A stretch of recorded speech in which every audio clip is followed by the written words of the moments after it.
እንኳን ለቅዱስ አማኑኤል ወርኃዊ በዓልና በዚች ቀን ታስበው የሚውሉ ሌሎች የቅዱሳን በዓላት በሰላም አደረሳችሁ አደረሰን። አሜን።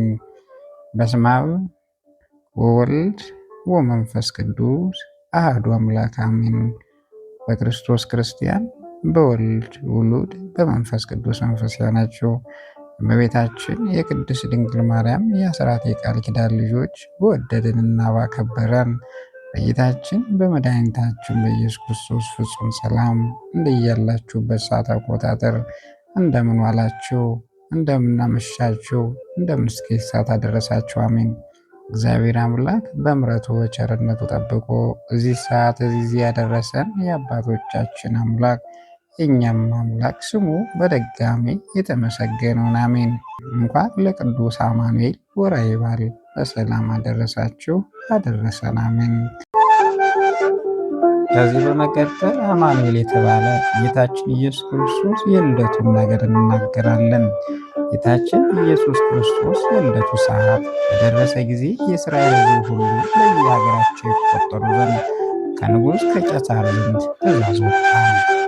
ቅድስት ድንግል ማርያም እጮኛዋን አፄ ዮሴፍም የዳዊት ወገን የሚሆን ከአባቱ ወንድም ልጅ ከማርያም ጋር ከሌጎሊላ አውራጃ የሚሆን ናግዜት የዳዊት ሀገር የሚሆን ወደ ቤተልሔም ወጣ።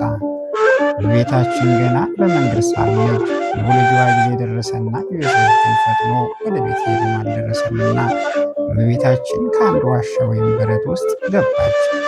ከዚያ እመቤታችን የመውለጃ ሰዓት ደረሰና አንቺ የኤፍራታ ክፍል የሆንሽ ቤተልሔም ከይሁዳ ነገሥታት መሳፍንት ሀገር ከተቋቋመችም ወገኖችን እስራኤል የሚጠብቅ ገዥ ወይም ንጉሥ ከአንቺ ይወጣልና የተባለው የነቢዩ ቃል ሊፈጸም ዘንድ የዓለም ሁሉ መድኃኒት የሆነ የበኩር ልጇን ወለደች። በድንጋሌ ሥጋ በድንጋሌ ነፍስ የጸናች ክብርት እመቤታችን በወለደችበት ዋሻ ውስጥም በቤተልሔም ትንሽ በረት ነበረች። በዛም ሕፃኑን በጨርቅ ጠቅልላ አስተኛችው። ከመጸነሷ በፊት መልአክ እንደሰየመው ስሙንም አማኑኤል አሰየመችው። አንዲትም ሰሎሜ የምትባል አዋላጅ ሴት ነበረች። እሷም እመቤታችን ድንግል ማርያም በቤተልሔም ባለው ዋሻ ለመውለድ በገባች ሰዓት በዋሻው አጠገብ ባለው ጎዳና አልፋ ትሄድ ነበር። በዚያም በቤተልሔም አንዲት ድንግል በድንግልና ልጅ መውለዷን ከወለደች በኋላም በድንግልና የመኖሯን ወሬ ይወራ ነበር። ሰሎሜ ግን ስለዚህ ነገር ተጠራጠረች። ይልቁንም ይህች ሴት ከደቂቀ እስራኤል ወገን ከአንዱ ጸንሳለች፣ የነገደ ይሁዳ ወገኖችንም አሳፍራለች። አሁንም ከወለደች በኋላ ድንግል እንደሆነች ወይም ሕፃን ናት፣ በዕድሜዋ መጠን በድንግልና እንዳለች ሄጄ እረዳለች። ከዚያም ሰሎሞን እመቤታችን ቅድስት ድንግል ማርያም ካለችበት ዋሻ ገባችና እመቤታችን ማርያም ከወለደች በኋላ ድንግልና ንጽሕና መሆኗን ልትረዳ ማኅፀኗን ትዳስስ ዘንድ አውንጫዋን እንዳነሳች በዛን ጊዜ የሰሎሜ እጅ እስከ ትከሻዋ ድረስ ደረቀች። እሳት እንደገባ ጅማትም ረርኩም ትራለች። ፍርሃት አደረባት፣ ድንጋዜ ያዛት። በግንባሯም ፍግም ብላ ወድቃ እመቤቴ ሆይ ይቅር በይኝ፣ የብርሃን እናቱ ሆይ ይቅር በይኝ፣ የመንፈስ ቅዱስ ማደሪያ ሆይ ይቅር በይኝ፣ ወላዲተ አምላክ ሆይ ይቅር በይኝ እያለች ትጮህ ጀመረች። የምሕረት አማላጅ እመቤታችን ቅድስት ድንግል ማርያም በእግዚአብሔር ላይ ስለተደፋፈረችና ስለተጠራጠረች ይህ ሁሉ መከራ ባንቺ ላይ ደረሰብሽ አለቻት። ሰሎሜም በእርግጥ ተፈታተንሁ፣ ነገር ግን ንጽሕት ሆይ ከሥጋሽ ከነፍስሽም ነስቶ ሰው የሆነውን አምላኬን አልካድሁትም። ነቢዩ ኢሳይያስ እነሆ ድንግል በድንግልና ጸንሳ ድንግልና ትወልዳለች፣ ስሙንም አማኑኤል ትለዋለች፣ ትርጓሜውም እግዚአብሔር ከእኛ ጋር ነው ብሎ የተነበየውን ትንቢት በእኔ ዘንድ እውነቱን ለማረጋገጥ ይህን ለማድረግ ደፈርሁ እንጂ አለቻት። እነሆ ኢሳይያስ ስለ አንቺ የተናገረ ሁሉ ተረዳው። አዳምና ልጆችን ያድን ዘንድ ሰብና መላእክት ተስፋ የሚያደርጉበት የጌታ እናቱ አንቺ ከሴቶች ሁሉ ተለይተሽ የተባረክሽ ነሽ። አሁንም በደሌን ይቅር ይለኝ ዘንድ ወደ ተወደደ ልጅሽ አማልጅ እያለች ማለደች። በዛን ጊዜ እመቤታችን ቅድስት ድንግል ማርያም የሰሎሜን እጅ ይዛ ከተወደደ ልጇ ላይ ባስቀመጠቻት ጊዜ እንደ ደህነኛቶች ድና ጤነኛ ሆነች። ሰሎሜ ጌታ ኢየሱስ ክርስቶስ በማመስገን አቤቱ ጌታዬ አምላኬ ሆይ አስቀድሞ ነቢዩ ኢሳይያስ ለአንተ የተናገረውን ዛሬ የተወለድከውን አንተ ቅድመ ዓለም የነበርህ እግዚአብሔር ልጅ እንደሆነ አወቅሁ ተረዳሁ አለች። ሕፃኑም አፉን ከፍቶ በእርግጥ ይህ የነቢዩ ኢሳይያስ ትንቢት ነው፣ ነገር ግን ሳይገባው ለእግዚአብሔር መሥዋዕት ባቀረበ ጊዜ ንጉሥ ዖዝያ ከጥፋቱ ስላልገሰጸው በከንፈሩ ላይ ለምጽ አወጣሁበት። ተጸጽቶ ከበደሉ በተመለሰ ጊዜ ነበልባላዊ መሥዋዕት ቁርባንም በእሳት ጉጠት ይዞ መልአኩ ወደ እሱ ሰደዱ። ከዚያም በእሳት ጉጠት በያዘው ነበልባላዊ ቁርባን ከንፈሩን በዳሰሰው ጊዜ ከለምጹ ዳነ። የቀደመ ሀብተ ትንቢቱን መለስኩለትና ከአንስት ዓለም ሁሉ መርጬ ማደሪያ ካደረጓት ከንጽሕት ድንግል ማርያም የኔን ሰው መሆን ትንቢት እንዲናገር አደረጉት።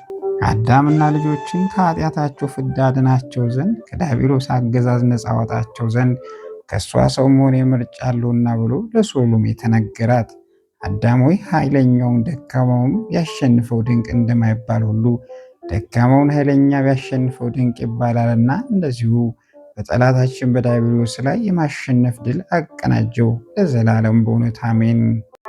ከዚህ በመቀጠል በግንቦት 28 ቀን የሚነበበውን ስንክሳር ማንበብ እንጀምራለን። አንድ አምላክ በሚሆን በአብ ወልድ ወመንፈስ ቅዱስ ስም አምነን ግንቦት 28 በዚች ቀን አባ ጌርሎስና 45ቱ ልጆቹ በሰማዕትነት አረፉ። ደግሞም የከበሩ አባቶች የአብርሃም፣ የይስሐቅ፣ የያዕቆብ መታሰቢያቸው ነው። እግዚአብሔር ምስጋና ይሁን። እኛንም በከበሩ አባቶች በጸሎታቸው ይማረን፣ በረከታቸው ከእኛ ጋር ትኑር ለዘላለሙ አሜን። በዚህች ዕለት ከአባ ጳኩሚስ ገዳም አባ መርቆሬዎስ አረፈ። እንጦንዮስም እንዲህ አለ፣ ለእኔ ገዳም አለኝ፣ ይኸውም የወንድማችሁ መርቆሬዎስ ዕረፍቱ ቀረበ እያሉ ወደ እኔ መነኮሳት የመጡ ነው። እኔም በረከቱን ለመቀበል ወደ እርሱ በሄዱ ጊዜ ነፍሱ ከሥጋው ሳትለይ በተመስጦ ላይ አገኘሁት። ከመነኮሳቱ ጋር በእርሱ ዘንድ 3 ሌሊቱን ኖርን። በሦስተኛይቱ ዕለትም ነፍሱ መለሳት፣ ዓይኖቹን ገለጠ። ባየንም ጊዜ ከኔ ዘንድ ምን አሰበሰባችኋልን? እኛም የሆነውን ሁሉ ነገር ነውና ከዚያ በኋላ ያየውን እንዲነግረን ለምን ነው። እርሱም የሚያስፈራ ሰው ወደ እርሱ መጥቶ ነፍሱን እንደወሰደ የኃጥአንን ሥቃይ እንዳሳየው የጻድቃን ዋጋቸው ተድላቸው እንዳሳየው ነገረን። ከዚያ በኋላ ወዮ ብሎ በማልቀስ በግንባሩ ከምድር ላይ ተደፍቶ እንዲህ አለ፣ ወንድሞች ወደ ሐራጺት ገዳም ወደ አባ ጊዮርጊስ ማደሪያ ሄዱ። ከኔ ጋር የነበረው መልአክ መርቆሬዎስ መለሳችሁ በትንሽ ባት ውስጥ ሲጋደል የኖረ የጊዮርጊስን አምጡት ሲል ሰምቼዋለሁ። ይችም ሥጋው እስኪቋጠር የተጋደላት የጨው በረሃ ናት። ወንድሞቹ መነኮሳትም በሄዱ ጊዜ ሙቶ አገኙት። ወደዚህም ገዳም አምጥተው ቀበሩት። ይህንም ወንድም መርቆሬዎስ እንደደረቀ እንጨት እስቲሆን ሥጋውን እጅግ አሰቃየ። ከዚያ በኋላ ወደ ገዳም ሄድ ዘንድ ተሰናበተኝ። ደግሞም ግንቦት 28 ቀን ወደ እኔ ታገኛለህ አለኝ። በቀጠረ ቀን ወደ እርሱ ሄጄ አገኘሁት። እኔ ወደ አባቶች ሄዳለሁ፣ ወደ አንተም 3 አጋዘኖች ይመጣሉ፣ ሥጋዬንም በጀርባቸው ላይ ጫን፣ እነርሱ ወደ ቦታዬ በእግዚአብሔር ፈቃድ ይመሩሃል። በዚያም በማደሪያው ውስጥ ድፈኑኝ አለ። እንደ ቃሉም ሆነለት። ከመቃብሩ ቁጥር የሌላቸው ድንቆች ታምራት ተገለጡ። ለእግዚአብሔር ምስጋና ይሁን። እኛንም በጻድቁ መርቆሬዎስ ጸሎት ይማረን፣ በረከቱ ከእኛ ጋር ትኑር ለዘላለሙ አሜን። በዚህች ዕለት ተጋዳይ የሆነች ዓለም ንቃ የተወች አባ ዳንኤል ስለሷ የተናገራት የዓለም ፍላጎት ሁሉ ድል የነሳች ቅድስት ዓመተ ክርስቶስ አረፈች። እንዲህም አለ፣ በበረሃ ሳለሁ በሌሊት ተነስቼ በጨረቃ ብርሃን ተጉዤ በተራራ ላይ የተቀመጠው ሰውንም አየሁ።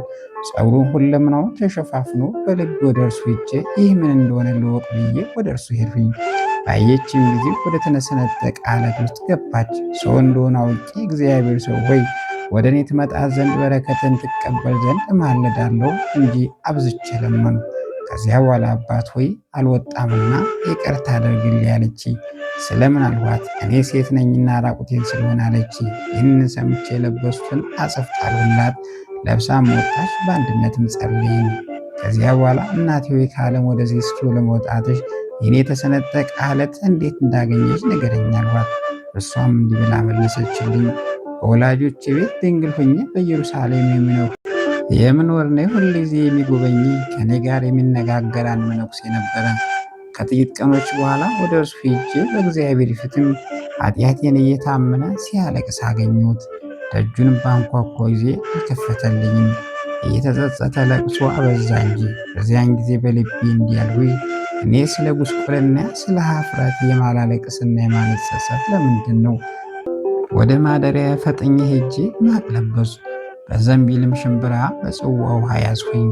ለክብር ባለቤት ጌታ ኢየሱስ ክርስቶስ መቃብር ዘንድ እንዲሁም ብዬ ጸለዩ። አቤቱ ጽኑ ኃያል ለዘላለሙ ድንቅ የሆነ የጥፋትን የምታድ የጠፉትን የምታድን የወደቁትን የምታነሳቸው ወደ አንተ የሚጮሁትንም የምትሰማቸው የታመነችብህ ባሪያን ታድን ዘንድ ይቅርታና ምሕረትን ላክልኝ። ከምግባር ድሃ የሆንሁኝ ባሪያህን ጎብኘኝ፣ ንስሐም ተቀበል።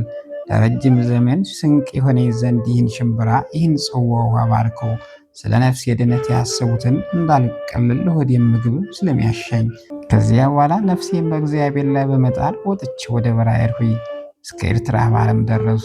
ከዚያም ወደዚህ በረሃ መጥቼ ይህን የተሰነጠቀ ዓለት አገኘሁ። የእግዚአብሔር ያዘጋጅልኝ መኖሪያ ነው ያልሁት። እነሆ በዚያ በረሃ ውስጥ 38 ዓመት ሆነኝ። ያላንተ ሰው አላየሁም። ይህ የዘንቢል ሽምብራና የጽዋ ውሃ 38 ዓመት ከሳቸው ስመገብ አልጎደሉም፣ አለቀ። ነገር ግን ይህ ቦታ ስለ ልብስ መከለያ ሆነኝ። የበጋ ፀሐይ የትኩሳቱም አላስቸግረኝም።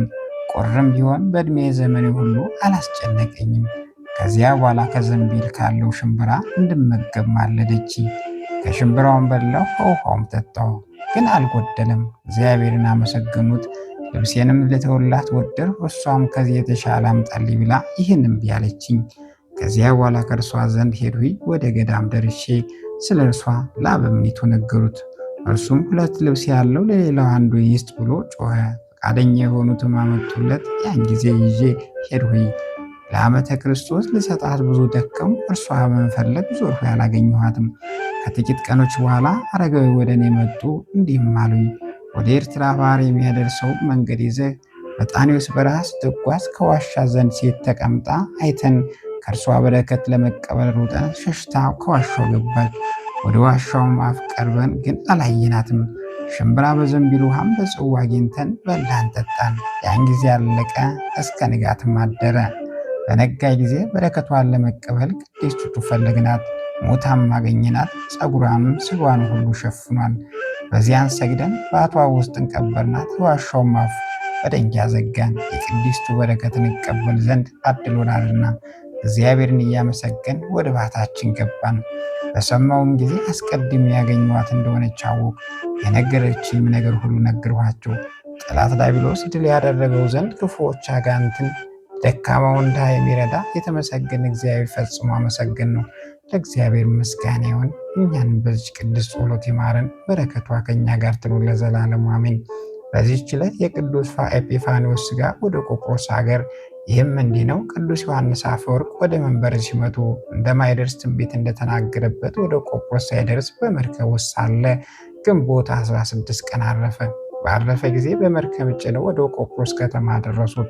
ካህናቱና ሕዝቡ ሁሉ መጡ። ከእሳቸውም ጋር ወንጌሎች፣ መስቀሎች፣ መብራቶችና ማጠንቶችም ይዘው ነበረ። የሐዋርያው ጉባኤ ከታላቂት ቤተክርስቲያን እስኪያደርሱ በዝማሬና በማለት በሚገቡ ጸሎቶች ሁሉ እያመሰገኑ ሥጋውን ተሸከሙ። ካህናቱም ከመቃብሩ በቤተ ክርስቲያን ውስጥ ሊያዘጋጁ ወደዱ። ቀድሞ ስለ ክፉ ስራቸው ቅዱስ ኤጲፋንዮስ አውግዞ የነበሩ 2 ዲያቆናት ተቃወሟቸው። ስለዚህም 40 ቀን ተቀመጠ። ነገር ግን ሽታው እንደ ሙታኖች ሽታ አልተለወጠም፣ እንዳንቀላፎ ሰው ሁሉ ነው እንጂ።